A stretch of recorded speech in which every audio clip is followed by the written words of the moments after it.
Gigigil talaga ako dito kay Marcoleta. Napakalaking maitim na K9 po ito. Pinakita po ang tunay na kulay at nagmamadali ang lolo ninyo. Alam niya kasi nabababa siya ng September 9, September 8 ng gabi, gumawa na po agad ng letter at ng aplikasyon para maging state witness itong mag-asawang Diskaya. Na kasalukuyan palang iniimbestigahan, nag-uumpisa ang hearing, nangangalap pa ng mga ebidensya, itong sina Lacson, gusto nang maging state witness. Paano po magiging state witness? May selected amnesia po ang mag-asawa. Ang natatandaan lamang nila is, nung nag-umpisa ang kanilang kontrata, sa panahon ni Gloria Arroyo, ni Pinoy, at ni PBBM. Sa panahon po ni Duterte, wala silang natatandaan. Sa panahon po na nagkapirmahan sila ni Bongo, nung tatay ni Bongo na magiging partner, 'di ba, sa St. Matthew, wala po silang matandaan. So dahil nga po diyan, hindi po pinirmahan ni Soto ng gabing iyon dahil nga po bababa itong si K9 Marcoleta as chair ng Blue Ribbon Committee. 'Di ba? Bakit siya nagmamadali maging state witness? Wala pa nga. Ongoing ang investigation. Ito ang gusto niyang gawin. Tayo na yung ninakawan ng bilyon-bilyon, 'di ba? Tayo na po yung ninakawan ng bilyon-bilyon na mag-asawang ito. Tapos ang gusto pang gawin ng mga DDS senators is tayo pa rin ang gagastos para proteksyonan itong mag-asawa na ito. Ganon ang gustong gawin ni Marcoleta. Ganon yung panggagago niya sa mga Pilipino.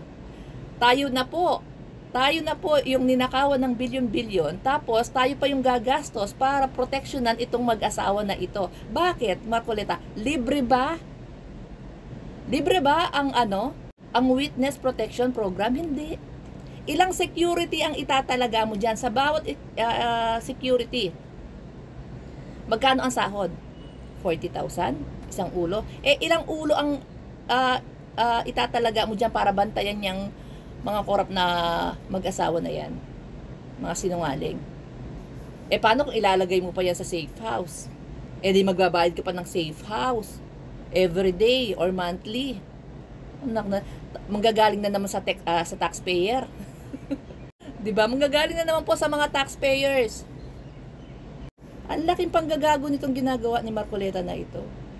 Tayo na yun ninakawan from the taxpayers' money.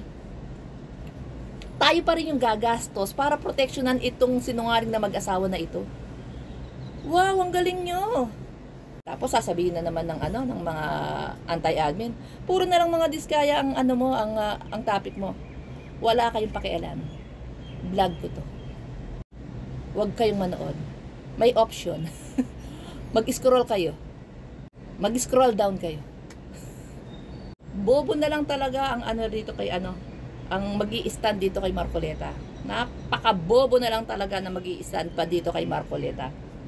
Imagine kung hindi nagpalit ng SP, ng Senate President, tapos si Marcoleta pa rin ang chair ng Blue Ribbon Committee. Tapos i-apply lang pala ng state witness tong Diskaya, absuelto na.